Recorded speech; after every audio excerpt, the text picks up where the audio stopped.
Bismillahirrahmanirrahim. Assalamualaikum warahmatullahi wabarakatuh. Perkenalkan, saya Lazuardi Agaci dan Muhammad Qosam Mujadidi akan membahas mengenai definisi pasar dan harga dalam Islam dan konvensional beserta masalahnya. Oke, check this out.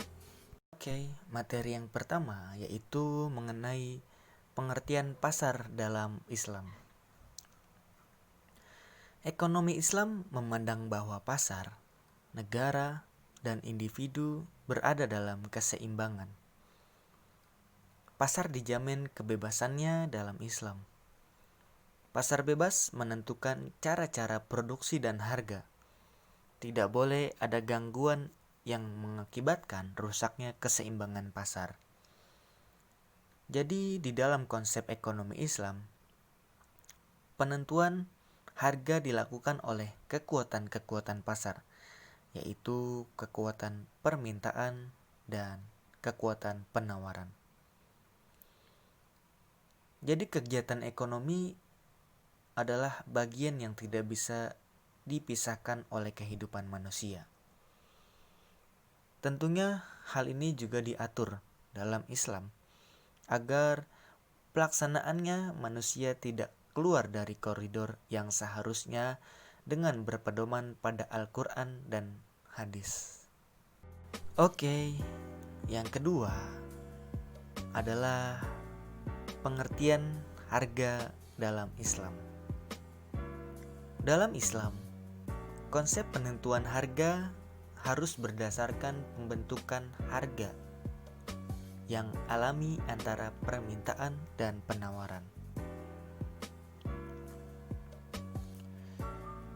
Oleh karena harga harus sesuai dengan kekuatan penawaran dan permintaan di pasar, maka harga tidak boleh ditetapkan karena ketentuan harga tergantung pada hukum permintaan dan penawaran. Ekonomi Islam masih memberikan peluang pada kondisi tertentu untuk melakukan intervensi harga atau yang disebut dengan price intervention.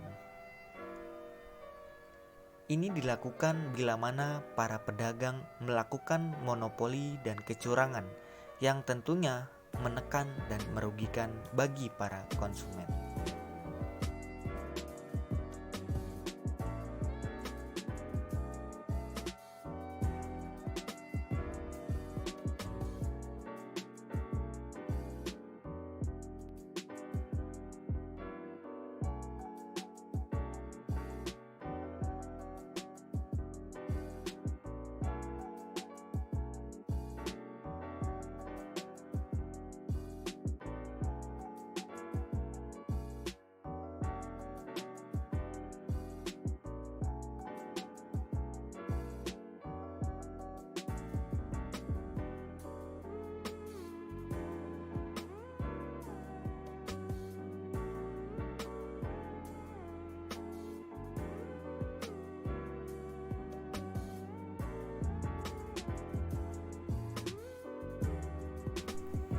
Oke, kita masuk ke materi tujuan adanya pasar. Teman-teman tahu nggak kalau pasar itu memiliki tujuan? Ya, yang pertama adalah 1. Membantu memperlancar yang ketiga penjualan hasil produksi, pengertian dan pasar dalam tentunya konvensional. Untuk memudahkan kita sama-sama barang dan jasa yang dibutuhkan. Pasar ini serta membantu menyediakan segala macam jual beli barang. Tentunya dengan jumlah tujuan yang kedua atau pembeli adalah yang lebih dari agar ekonomi di daerah tersebut tetap berjalan, disebut sebagai jual beli belanjaan langsung. Pasar tradisional tentunya kita lebih mudah untuk membeli barang plaza yang kita inginkan. Pusat perdagangan maupun tujuan yang ketiga lainnya, yaitu memberi kesempatan pada masyarakat interaksi agar ikut memiliki permintaan beli dan penawaran penjual hasilnya dari suatu barang atau jasa tertentu dan transaksi yang disepakati.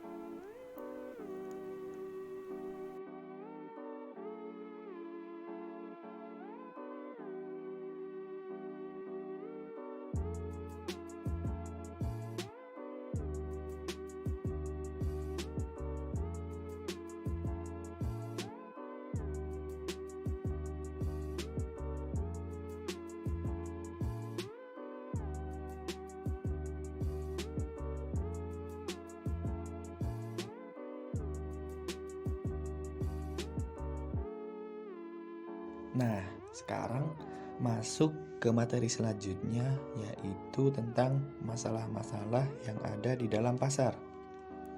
Ada beberapa masalah yang ada di dalam pasar, diantaranya 1. Monopoli pasar, di mana hanya ada satu atau beberapa penjual dengan banyak konsumen.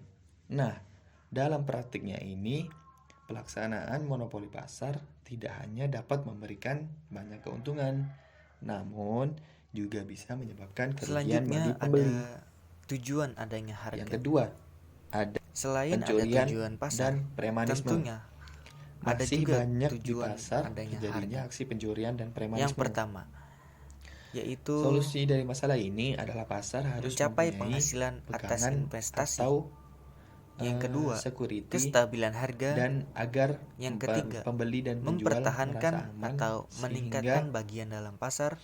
pembeli dan Yang penjual keempat, merasa nyaman dalam menghadapi bertransaksi. atau mencegah persaingan. Lalu ada yang Dan ketiga, yang kelima, yaitu lingkungan yang kumuh. memaksimalkan laba atau yang Berbeda disebut dengan pasar dengan swalayan. keuntungan. Di pasar tradisional terkadang masih banyak lingkungan yang kumuh. Untuk mengatasi masalah ini, setiap penjual dan pembeli harus menjaga kebersihan. Namun, juga harus ada dukungan dari pemerintah setempat sehingga dapat membuat keadaan atau lingkungan pasar yang bersih dan sehat.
Nah, selanjutnya adalah solusi-solusi dalam Islam terhadap masalah-masalah umum yang terjadi di pasar.